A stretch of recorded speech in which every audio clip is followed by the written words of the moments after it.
luchando por una familia excepcional. Suena como a grande, hermanos, suena como a grande, pero la verdad es que para comenzar debemos nosotros pensar en grande. Nuestra puntería debemos apuntar siempre un poquito más alto. La distancia, el viento, las circunstancias, la adversidad, etcétera, etcétera, hará que baje. Entonces apuntamos deliberadamente en grande y en alto para así dar en el blanco. Además, por otra parte, hay mucho de verdad en lo que se solicita. Vivimos tiempos difíciles, definitivamente difíciles, y lejos de componerse la situación, la misma palabra, o sea, Dios mismo nos advierte que cada vez los tiempos se harán más difíciles. Más difíciles. Tanto así que llegará un momento dado, si acaso no estamos ya en él, en donde el afecto natural habrá desaparecido de los hombres, donde los propios hijos se levantarán contra los padres, por decirlo menos. Entonces, hermanos, estamos definitivamente en una lucha. Todo papá, toda mamá debe comprender esto y asumirlo de ese modo, porque si no lo hace así, el mundo definitivamente le va a arrebatar a sus hijos si es que ya no lo ha hecho. Entonces, primero, se trata de una lucha real. Y nuestra lucha no solo es contra carne y sangre, no que solo no es, sino que no es solamente, sino que además es contra huestes celestiales de pecado.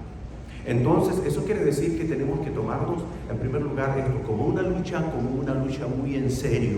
Y por otra parte, hermanos, debemos entender de que aunque estamos en el mundo, ya no pertenecemos al mundo. Y eso significa que tenemos una gran responsabilidad, no solo espiritual, sino que incluso social, con nuestra sociedad. Y nosotros debemos presentarnos ante ella, ante ellos, como lo que somos. Usted no es una persona común y corriente. Usted no es una persona ordinaria. Tampoco lo es su familia. Sino que somos seres extraordinarios. Fuera de lo común. Excepcionales. Pero no somos individuos únicos, solos. Sino que la gran mayoría tiene o pertenece a una familia. Por lo tanto, tenemos una responsabilidad, y especialmente los padres y mayormente el hombre, de llevar a su familia entera a ese lugar extraordinario, a ese lugar de excepción. Y no es una opción, es un mandamiento. Porque nosotros somos y debemos asumir la luz y la sal del mundo. La luz de este mundo que está en tinieblas y en oscuridad. Entonces, entendiendo y asumiendo ese reto, ese mandato, esa obligación, tendremos que esforzarnos definitivamente. Y la palabra del Señor el día de hoy nos va a mostrar cómo y el por qué. 4 características de estas familias excepcionales. No sin antes dirigirnos al Señor en oración. Me acompañan, inclinan sus rostros y oramos al Señor. Padre amado, le damos a usted muchas gracias porque nos bendice no solo con vida y salud, sino con la oportunidad y el privilegio de llegar hasta su casa en esta mañana. Suplicamos, Padre, la dirección, la presencia y el control en todo de su Santo Espíritu. No solo de los que estamos aquí, sino de aquellos que se encuentran en los diferentes salones. Con cada uno de ellos sea usted mi Dios, y de manera especial con aquellos que impartirán la palabra. En Cristo Jesús se lo rogamos. Amén. Amén.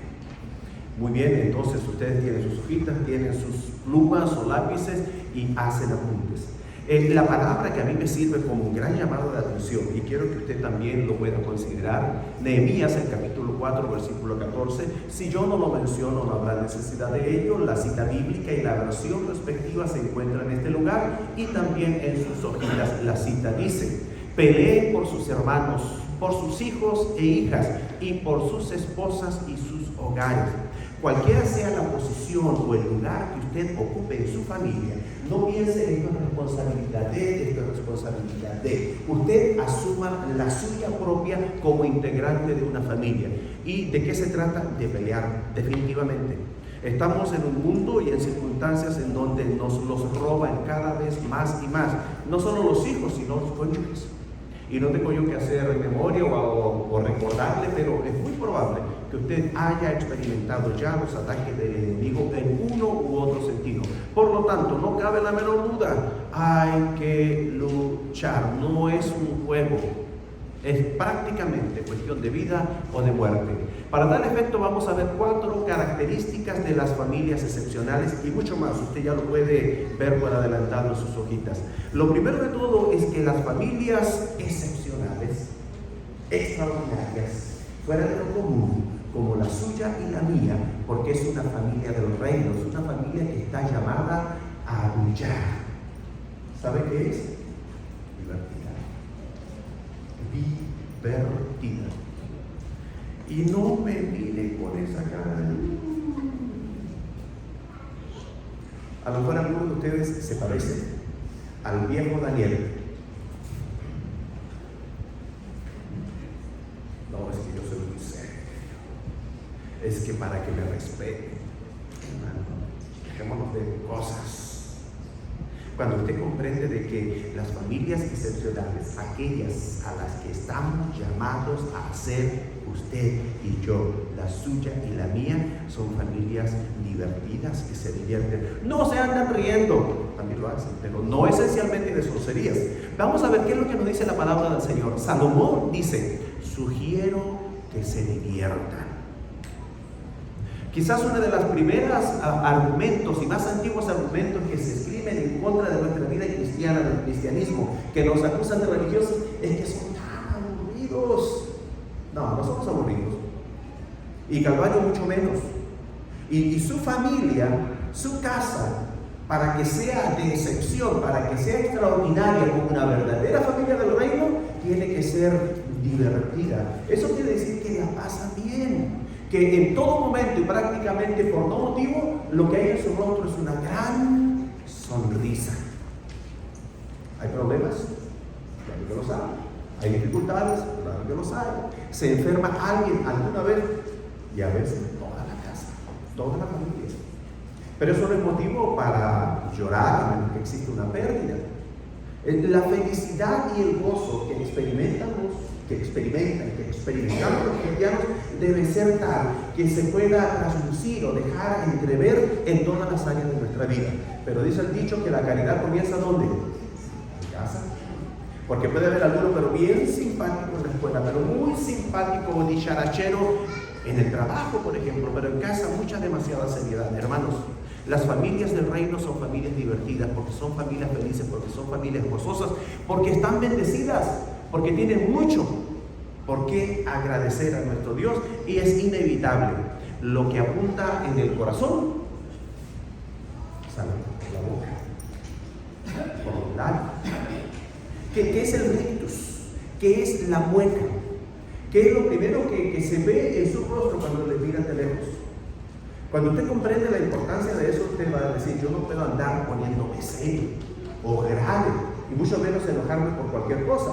Probablemente alguno tenga que luchar constantemente con su temperamento, pero así todo, usted toma conciencia de ello y dice: no voy a dejar que esto me gane, no voy a dejar que estos pequeños momentos o breves instantes vayan a marcar mi testimonio. Bueno, fíjense que hay más pasajes. Este no está en su hojita, yo le indico que lo apunten. Apunten esta cita, primera carta a Timoteo, el capítulo 6, versículo 17. En la Nueva Traducción Viviente dice: Dios, quien nos da en abundancia todo lo que necesitamos. ¿Para qué? Lo disfrutemos. Todo lo que ya tenemos, Dios nos lo ha dado, Dios nos lo da para que lo disfrutemos. Se han fijado, muchas personas viven en una tristeza, otros en apatía, pero muchos en una tristeza, no disfrutan la vida, no tienen el gozo, el solo gozo de ser, de existir y hacerlo con alegría. Y sobre todo, ¿por qué? Porque muchos están a la expectativa, esperando que se den muchas cosas o que se cumplan muchas cosas para decir: me siento feliz, me siento realizado. Probablemente pueda no sentirse hoy o ahora completamente feliz o completamente realizado, porque aún tiene planes, porque aún tiene cosas que lograr, que alcanzar. Pero la felicidad no se trata de eso, porque o si no, nunca va a ser completamente feliz. Si entendemos que yo voy a ser feliz cuando logre esto, cuando alcance esto, cuando haga esto o cuando me encuentre esto, probablemente entonces nunca vaya a ser feliz. ¿Qué es lo que dicen todos los expertos? Que la alegría no consiste en lograr aquello que se anhela o se desea, sino en disfrutar todo aquello que ya se tiene. Y si usted se cuenta y se observa, entre a su casa desde el momento que va a entrar a su casa por el solo hecho de que ya puede ingresar a un lugar con el cual el Señor a lo mejor ya le ha bendecido, de que sea propio, que lo esté pagando, usted tiene mucho por qué estar feliz. Y cada paso que vaya dando dentro de su casa, por cada cosa que esté, incluso por el solo piso, decir, este piso, que hizo para la redundancia del dado del Señor. Probablemente usted no lo valore, a lo mejor si ya tiene muchas cosas, pero yo no he dejado de valorar lo que el Señor me ha dado desde lo primero. Les voy a decir específicamente, y ahí está la hermana Emilia, hermana Rosita, nuestra primera casita, móvil. Y muchos dijeron, pero ¿cómo? Es lo que podemos, Pero desde el primer día, yo tuve una alegría, y por supuesto la Secretaría de hoy. Mire lo que dije ese día: tengo un lugar donde caer muerto. Fue muy significativo, muy valioso. Y las veces que regresamos a ese lugar, siempre fuimos muy felices. Y llegamos a pensar en algún momento de que nunca fuimos más felices que en ese lugar, el más humilde, el más modesto de todos. Pero la verdad es que ahora estamos todavía más felices. Hermanos, Dios, quien nos da en abundancia todo lo que necesitamos, ¿para qué? Para que lo disfrutemos. Si usted no está disfrutando plenamente todo lo que Dios ya le ha dado, está haciendo mal agradecido. Entonces el problema no es tener o no tener, el problema está en el corazón. Y esa actitud que usted la decide, voy a ser agradecido, voy a ser feliz, o todo lo contrario. Pero usted tiene que saber y recordar que las familias del reino, las familias cristianas, son familias excepcionales y están llamados a hacerlo. Pero últimamente es cada uno quien decide, ¿qué voy a hacer de mi familia? ¿Cómo será conocida mi familia? Buena pregunta. La familia de los chismosos, la familia de los amargados, la familia de los felices, la familia de los generosos, la familia feliz, la familia divertida.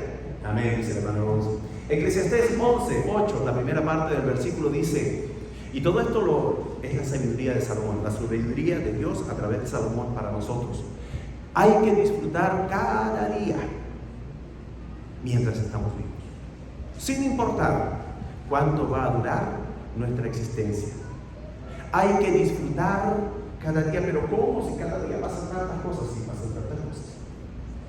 A veces pasan cosas muy buenas, a veces pasan cosas desagradables, pero todo está en la mente. Todo está en la mente. Nuestra hermana Rose más de un año me enferma, bien enferma, con tanto dolor, con tanto sufrimiento. Por supuesto que afecta de muchas maneras el hogar, al esposo, al hijo, los hijos, incluso la iglesia.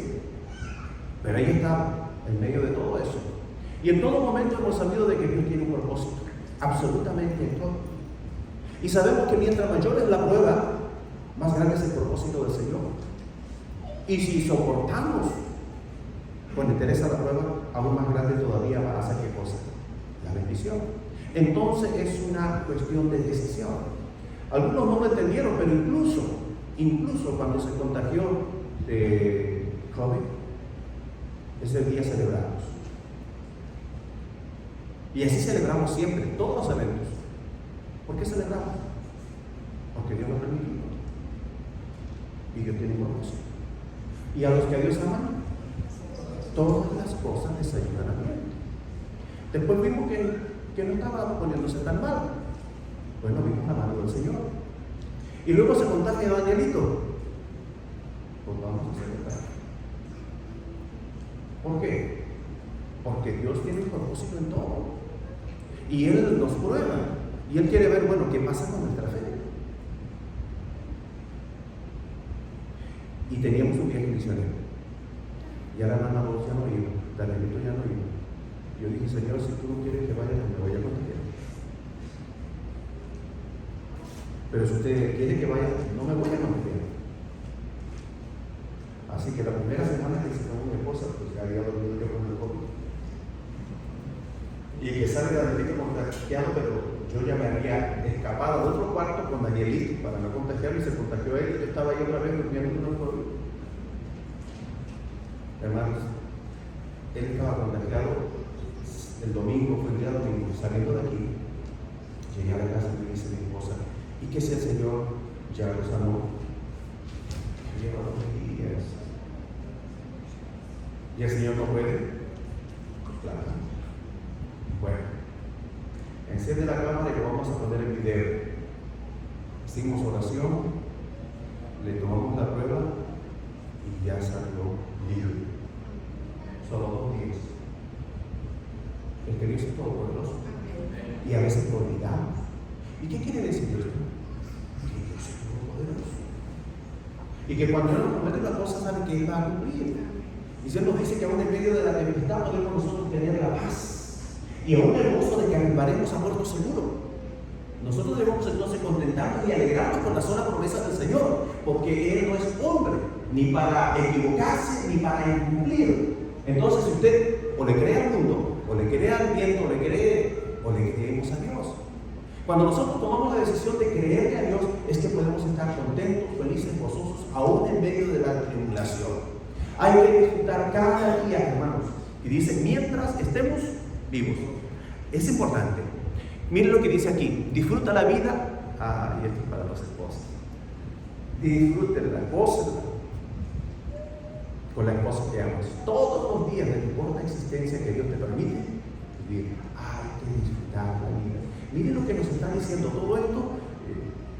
Se nos quedaron muy chiquitos aquí, pero porque la familia cristiana debe ser una familia feliz, una familia gozosa, incluso divertida. Nótese, y quiero aclarar, no quiere decir una familia chistosa, puede ser, pero cuando se ocupa la expresión divertida, ese quiere decir una familia con atractiva, y que lo vean y digan, ¿por qué tan felices? Como que se ve que la gozan, que la pasan bien, que disfrutan. Hermanos, si no ven eso en usted, no van a querer ser como usted, ni pertenecer a la iglesia que usted pertenece, si no le van a sacar. Por eso es tan importante todo esto. Los hijos son un regalo del Señor y por lo tanto, ¿qué es lo que hay que hacer con ellos? Sí, hay que cuidarlos, educarlos, gastarse los ahorros, etcétera, etcétera. Pero ¿saben a qué se refiere? Hay que disfrutarlos. De eso se trata, disfrutarlos. ¿Y cuándo? ¿Cuando gradúen de la universidad? No, pues ya se puede. Cuando vayan a graduar de high school, andan con la novia. Ahora, desde el primer día y aún antes, ese es el propósito de nuestra vida. Entonces, cuando nos dice que debemos ser felices, debemos disfrutar la vida y por lo tanto también divertirnos, se refiere a cosas tan simples, sencillas y básicas como esas. Sugiero que se diviertan. Sugiero, y sigue hablando a través de Salomón, de ese modo, dice, tendrán algo de felicidad, junto con todo el arduo trabajo que Dios les da bajo el sol. Hermanos, la vida no es fácil. No sé cuántos aquí habrán nacido en cuna de oro, pero yo no. Ni recibí una herencia que me libere del trabajo. ¿Qué quiere decir eso? Que probablemente todos son personas no solo trabajadoras, sino esforzadas, y que tienen que dedicar de buena parte de su vida precisamente a eso, al trabajo. Y el trabajo no es fácil, cualquiera que sea el suyo. No le hace si es abogado, si es ingeniero, si es o director de escuela, no. Y ¿sabe qué? Mientras más gana usted, eso quiere decir que más dura su vida.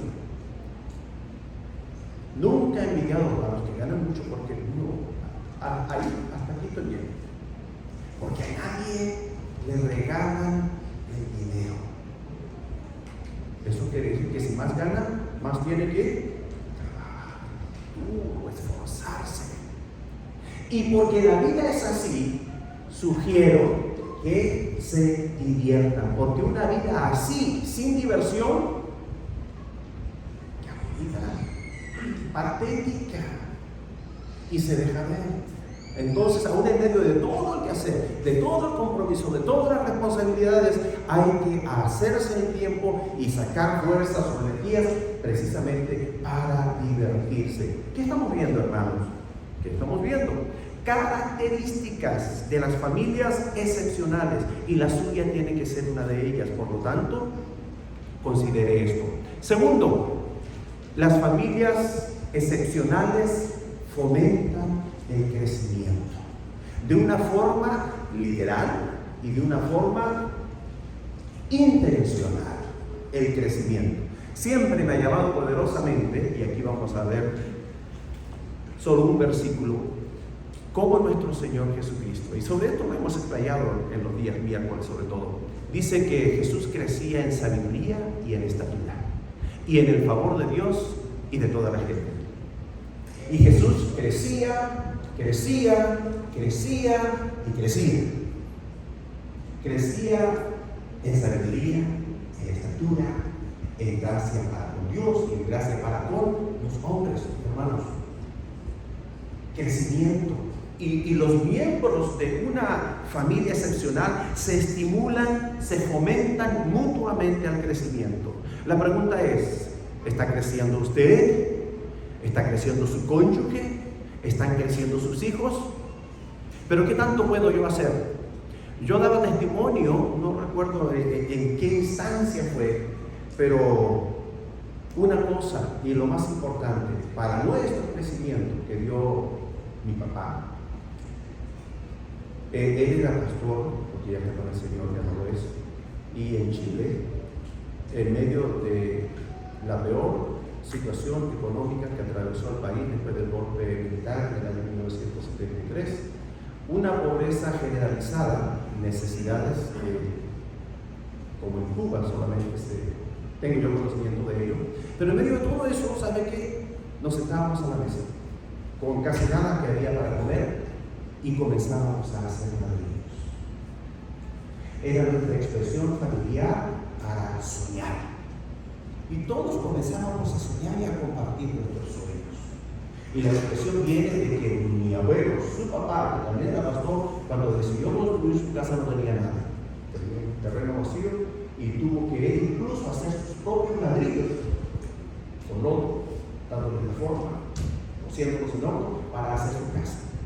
Si él pudo hacer eso, nosotros también podemos hacer ladrillos y podemos hacer nuestra casa.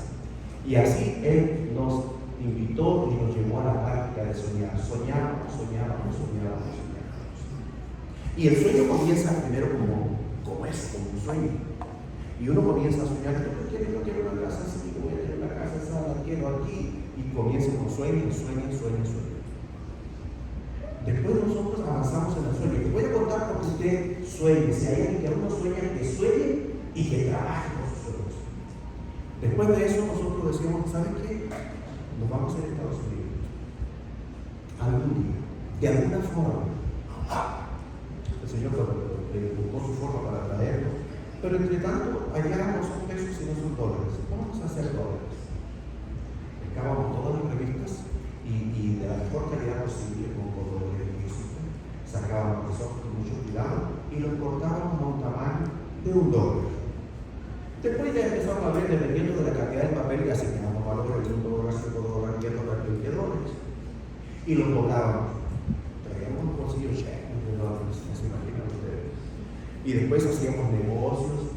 No voy a decir que apostábamos, a lo mejor llegamos a apostar, pero el dinero iba para allá y para acá. Pero también seguíamos fabricando dólares, así que luego teníamos cajitas y amontonados. Yo me acuerdo que llegué a unos $5,000 en ese tiempo. Mi hermano algunos 3,000 y así nos la llevábamos. Pero primero el sueño, el juego, una pequeña práctica. Resumiendo, aquí estamos todos. Aquí llegó papá, mamá, todos los hermanos. Y la casa mía es la casa chiquita. Los que la conocen sabrán, todos mis hermanos se dedicaron a otras cosas, así que están más prosperados, entre comillas. El crecimiento. ¿En qué comienza el crecimiento en la familia? Y vamos a ver cómo se fomenta esto. Pero en la familia comienza a germinar todo lo que vayan a hacer y lo que lleguen a hacer. Bueno, aquí comenzamos algunos consejos prácticos que aprendemos de nuestras familias. Primero es lo que aprendemos y en segundo lugar, de una forma consciente e intencional hay que promoverlo. ¿Qué hacer con los sentimientos? En casa se ríe, se llora, se enoja. Bueno, ahí se aprende qué hacer con los sentimientos o como se diría también a gestionar las emociones. El lenguaje más técnico. Segundo, ¿qué se aprende en la familia? ¿Cómo manejar los conflictos? Los hermanos se pelean, los hermanos se enojan, a veces se arman equipos y uno se va con el papá y otro se va con la mamá. Bueno, ¿cómo manejar los conflictos? Por supuesto, la suya es una familia cristiana y usted le va a enseñar a los hijos cómo manejar las crisis, cómo lidiar con la pérdida, hermanos. ¿Qué hacemos? Y tienen un perrito y es el perrito que tanto quieren los pequeños, pero saben que los perritos se enferman, los perritos envejecen más pronto y los perritos se van. O se van al cielo, los perritos buenos como dicen, o se van por la calle y se van para otro lado y no regresan. Pero hay que aprender a lidiar con la pérdida y eso les va a preparar que algún día probablemente se vaya el abuelito o los abuelitos antes que los papás y también llegará algún día, hermanos. Y usted va a experimentar esas pérdidas. ¿Cómo lidiar con la pérdida? Usted se puede enojar, usted puede batalear, etcétera, etcétera. Pero fíjese, en primer lugar, ¿cómo está lidiando usted con las pérdidas? Porque de eso van a aprender sus hijos. ¿Qué valores son los más importantes? Lo veíamos hoy en la escuela dominical, prioridades. ¿Qué valores son para ustedes los más importantes? ¿Es lo que piensa el vecino?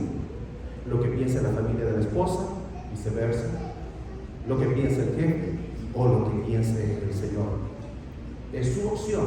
Lo que usted valore, lo que usted ponga como prioridad en su vida es lo que le va a enseñar a los hijos, incluso sin decir una palabra, simplemente por lo que ellos vean. Por último, los buenos modales. Se habla de educación y se habla de estudios, y a veces se confunden.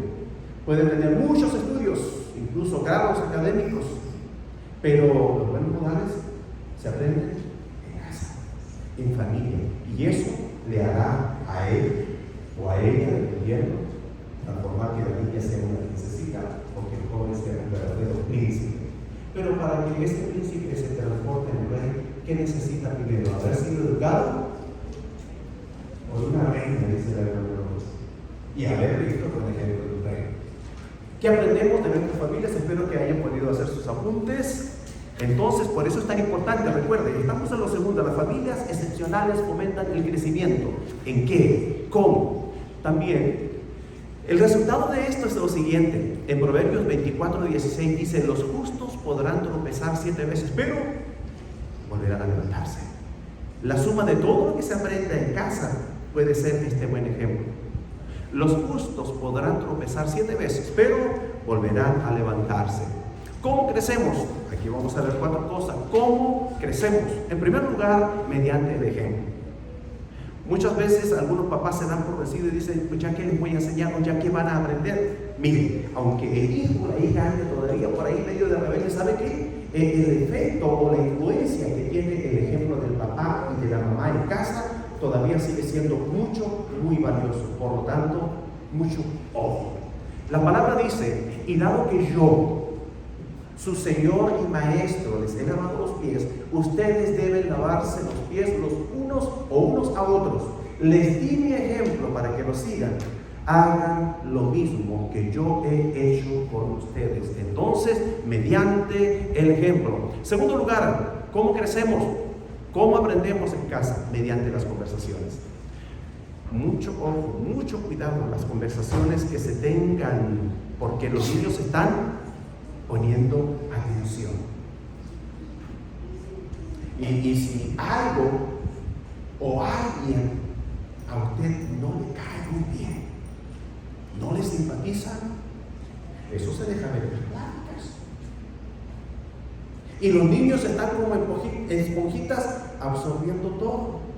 Y luego el domingo llegamos a la iglesia y yo quiero saludar a un chiquito y me hace, ya sé que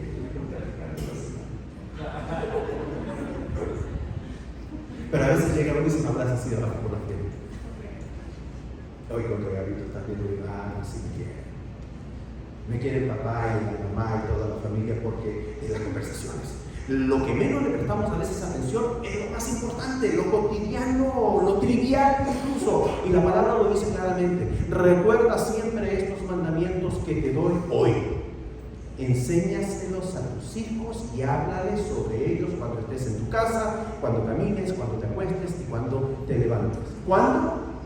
Siempre y en todo lugar. Y dice, enséñaselos y luego háblales. Enséñaselos y repíteselos en todo momento, en todo lugar. ¿Hasta cuándo? Hasta que lo aprendan. Danielito Lopetegui, Germancito por ahí tienen que aprender versículos de la palabra en la escuela. Y lo tienen que aprender porque lo tienen que aprender. Se los toman y les ponen calificación. Y ahí andan. Y yo con Danielito ahí practicamos dos, así que los pocos que me sé en inglés es porque lo he compartido con él. Y caminamos y lo repetimos. Y vamos en el carro y lo repetimos. Lo voy a recoger después de clase y lo repetimos. Y si no lo aprendió todavía en la casa, la noche antes de acostarse, una repetidita. Y en la mañana, ¿qué? Otra. ¿Se puede o no se puede? Sí, pero es que esa es la tarea. No importa. Por el motivo que sea, tiene que ver la prioridad. Si usted le va a dar una prioridad a lo que usted le da prioridad, a lo que usted considera importante, usted lo hace porque lo hace. Y si no, la mamá que le dice, te lo vas a aprender porque te lo vas a aprender. Y si no, yo te lo voy a enseñar. ¿Cómo crecemos? No mediante la crítica. Vimos dos formas positivas y dos cosas que no. No mediante la crítica. No, así no. Y ayúdenos el Señor, porque nosotros tenemos gran responsabilidad en esto y a veces podemos equivocarnos. La palabra dice, ustedes, los padres, no exasperen a sus hijos, sino edúquenlos en la disciplina y la instrucción del Señor. No exasperen a sus hijos. Qué difícil es. Y qué bueno por las mamás que existen, porque si no existieran las mamás, los papás, ¿qué haríamos? Porque papá no tiene la misma asertividad y el mismo corazón que el papá. Y el papá tiene su lugar, pero por eso tienen que trabajar juntos. El mundo no es fácil, y el mundo no nos va a andar trayendo así en bracitos, no. Por eso tiene que haber un papá que más rígido, más fuerte, que vean eso, y sobre todo los hombrecitos, porque ellos no pueden aprender la masculinidad de la mamá. Necesitan ahí un papá, pero el límite, a veces podemos pasarnos y ayúdenos el Señor. Y sobre todo, mientras más jóvenes los papás son más proclives a equivocarse en ese sentido. Entonces, la crítica no es la mejor manera, no mediante la comparación. Y esta todavía mucho menos. ¿A quién le gusta que lo comparen? No. Bueno, ¿cómo crecemos? No mediante la comparación. Mire, también hay un pasaje bíblico para esto. Dice, cada uno debe evaluar sus propios actos y estar satisfecho de sus logros, sin compararse con los demás. ¿Por qué? Porque siempre habrá muchos que estén más atrasaditos que uno. Pero ¿sabe qué? Los que están adelantados a nosotros y por sobre nosotros años luz, billones de dólares. Que ven que yo quiero medir. Entonces la comparación no. Simplemente uno consigo mismo, por la sabiduría del Señor, ha crecido, ha madurado, ha avanzado. Hijo, has crecido, has avanzado, has madurado. Ya no lloras por cualquier cosa, ya no haces rabieta por cualquier cosa, ya dejaste de gatear, ahora caminas, ya puedes ir a la escuela porque aprendiste a ir al baño, etcétera, etcétera. Pero por supuesto, no a la comparación. Ahí está el resumen, por si alguien quiere tomar una fotografía, si no ha hecho el resumen conveniente. 4, vamos a avanzar un poquito más rápido. 4 características de las familias excepcionales. Estamos llamados a hacerlo, no es una opción, finalmente usted decide, pero tenemos el deber y el compromiso moral para con Dios, nuestros hermanos, la iglesia y la sociedad. Las familias excepcionales se protegen mutuamente. No es que se anden tapando, pero sí se protegen mutuamente. Mire Eclesiastés que nos dice, más valen 2 que 1. Si uno cae, ¿qué pasa? El otro lo levanta. En cambio, al que está solo le va muy mal cuando cae porque no hay quien lo ayude. Y el Señor pues, le hablará a cada uno de qué forma puede asistir a algún otro. Les digo, nuestro hermano Andrés está solito, así que hay que apoyarlo. Y él nos cobra, no sé si ahorita estará diciendo lo mismo, pero recuerdo un buen día que llegó, dijo, ahora me tienen que querer más y cuidar más, porque pues sencillamente no, he quedado huérfano. Se acordó de padre y madre cuando se les fueron.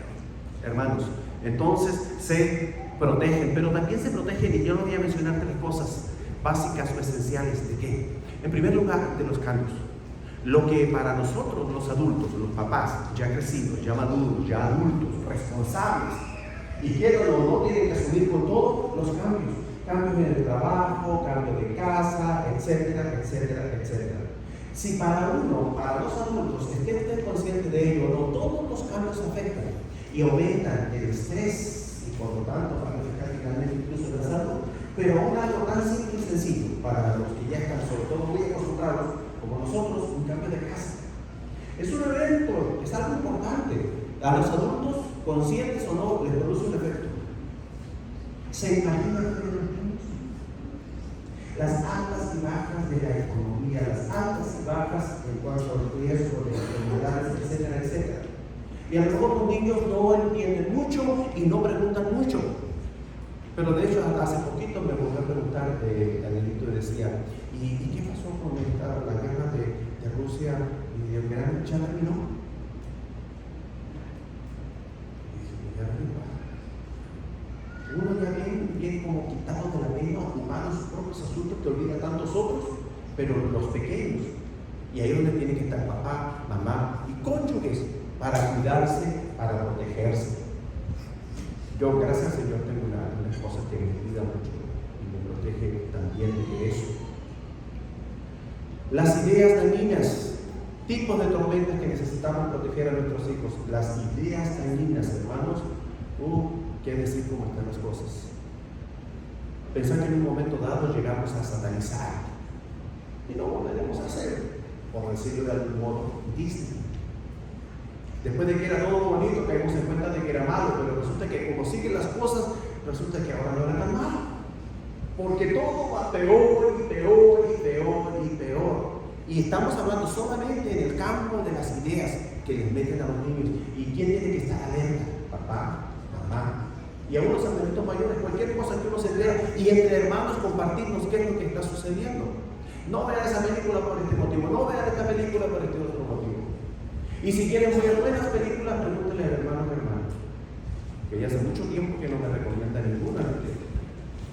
Pero, y usted no vaya a ciegas y tiene que documentarse antes para que no se encuentre con sorpresas. Y en ese sentido yo le agradezco porque todas las que me recomendó, excelentes. La mente de los niños y aún los cónyuges, mutuamente hay que cuidarles. El rechazo. Nada, absolutamente nada peor que el rechazo. Hay que cuidarles y protegerles.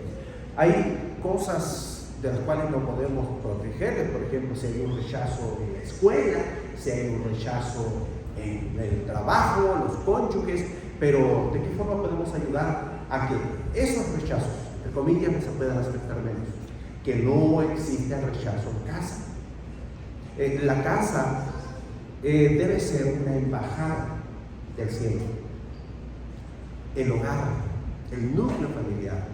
Y papá, mamá, los responsables, los adultos, preocuparse y procurar porque efectivamente así sea. Y los adultos preocuparse de los problemas y los niños no tienen por qué enterarse, sino hasta cuando llegue el momento o sea absolutamente necesario. Hermanos, para concluir, cuarto, características de las familias excepcionales. Las familias excepcionales sirven a Dios y a los demás. No puede la suya, ni lo sueñe. Puede soñar, pero no lo va a lograr. En que sea, y aunque debe ser, porque todas las familias cristianas deben ser excepcionales. Y no es porque esto sea lo menos importante, sino porque es lo más importante a lo mejor. Sirven a Dios y a los demás. Sirven a Dios y a los demás. ¿Está sirviendo la suya? En Hebreos capítulo 10, versículo 24 dice: ayudemos a los demás a demostrar su amor y hacer el bien. Y tenemos otro versículo que nos dice: él y toda su familia, la de Cornelio, eran devotos y temerosos de Dios. Realizaba muchas obras de beneficencia para el pueblo de Israel y oraba constantemente. Hermanos, si usted quiere hacer como debe ser de la suya una familia excepcional, una familia extraordinaria, una familia, incluso me voy a arriesgar a decir esto, porque las he conocido, de excelencia, factor fundamental que es que forme parte de su core, de su base, el servicio a Dios y el servicio a los demás. No uno o el otro. El uno primero, el segundo después y posteriormente simultáneamente. ¿Por qué? Porque de eso se trata. Crecerán, madurarán, prosperarán, y no es para inundarse del fruto de su trabajo, de la provisión de Dios, sino que cada uno de ellos, cada uno de nosotros, en la medida que el Señor prospere, ¿para qué es? Para ser instrumento de bendición para otros o para los demás, en todo sentido, incluso en lo económico. Ustedes conocen a la familia de Estefanas y saben que ellos fueron los primeros creyentes de la región de Acaya. Ellos se han comprometido a servir al pueblo de Dios. Y qué interesante, vimos recientemente acerca de creyentes inmaduros y creyentes maduros, o creyentes en el sentido genérico y discípulos. Y aquí tenemos creyentes que maduraron y se transformaron en discípulos. Dice aquí, creyentes comprometidos a servir al pueblo de Dios. Eso es lo que debe ser y es lo que debe transformarse cada una de nuestras familias, las familias cristianas. Hermanos, el resumen es entonces de las 4 características para ser familias excepcionales. Las familias excepcionales son divertidas, fomentan el crecimiento, se protegen mutuamente, sirven a Dios y a los demás. Quiero que se queden con este versículo. Josué en su momento dijo: elige hoy mismo a quien servirás, pero en cuanto a mí y a mi familia, nosotros serviremos al Señor. Le invito a que pueda inclinar su rostro, me acompañe de esa manera y en actitud reverente de oración, porque de todo lo visto esto es lo más importante. Dios no quiere solamente oidores de la palabra. Dios quiere hacedores. Si usted escucha y ahí se queda, se engaña así mismo. Y Dios no quiere que eso suceda. Usted sabe exactamente qué es lo que ha ocurrido en su vida y en la de su familia. Si nunca ha entregado su vida a Cristo, ese es el punto de partida. Y si alguien no lo ha hecho, puede hacerlo, debe hacerlo. Y todavía más hay una invitación: si alguien no lo ha hecho o todavía por algún motivo siente la necesidad imperiosa de volver a hacerlo, que simplemente alza su mano y dice: aquí estoy, entrego mi vida al Señor Jesús, porque reconozco que soy pecador, me arrepiento de mis pecados y acepto el regalo del amor de Dios, que es su Hijo Jesucristo, que murió en la cruz por mis pecados. Y yo le invito a que entre en mi corazón, y yo le entrego mi corazón en este momento. Si nunca ha entregado a su familia a Cristo, ese es el punto de partida para aplicar la enseñanza del día de hoy. Y usted puede hacerlo. Si usted quiere entregar su familia a Cristo, pase usted al frente, papá o mamá, si están ambos, los dos. ¿Hay alguien que quiera entregar su familia a Cristo? Por fe, usted no puede decidir por sus hijos si son mayores, pero por fe usted puede hacerlo. Voy a dar unos instantes para que aquellos que tomen esa decisión, incluso usted puede haberlo hecho, pero puede refrendar ese compromiso al Señor. Y tiene que ser con la sinceridad de su corazón, porque Dios lo ve, Dios lo sabe. Amén. Y que Dios pueda honrar esa fe y ese deseo de su corazón, es lo que queremos. Están pasando algunos al frente, vamos a dar la oportunidad de que lleguen y así puedan participar elevando su propia oración al Señor, o bien repitiendo en su corazón esta que yo haré. Y usted le puede decir al Señor: amado Dios, quiero vivir una vida excepcional y yo quiero tener una familia excepcional. Sé que no la voy a tener si solo vivo para mí, así que hoy me entrego a usted. En cuanto a mi casa y yo, nosotros vamos a servir al Señor. Quiero que mi familia sea un lugar de juego y diversión, no solo de trabajo y negatividad. Quiero que mi familia sea un lugar donde nos animemos mutuamente a crecer constantemente. Quiero tener una familia que sea un refugio de la tormenta, un refugio seguro, un lugar seguro, un verdadero refugio. Ayúdeme, por favor, a proteger a mi familia, no solo sus cuerpos, sino también sus mentes. Quiero que mi familia le sirva al servir a los demás. Ayúdeme a encontrar una misión familiar, nuestro propósito familiar, para lo que formó a nuestra familia. Ayúdeme a enseñarle a mis hijos a ser generosos, modelando la generosidad a nuestra iglesia y a los demás.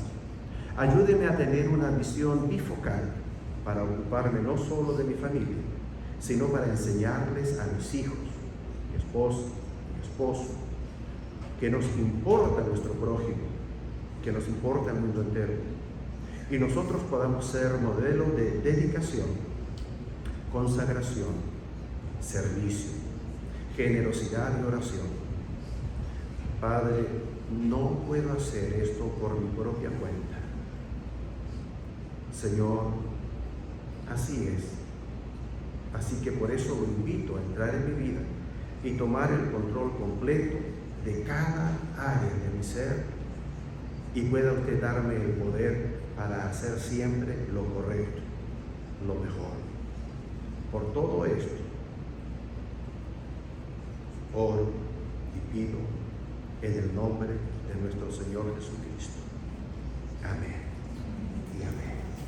Amén. Gracias, mis hermanos, pueden regresar a sus lugares y confío en el Señor que Él honrará su decisión, su acto de humildad y amorosa obediencia a Él y a su palabra.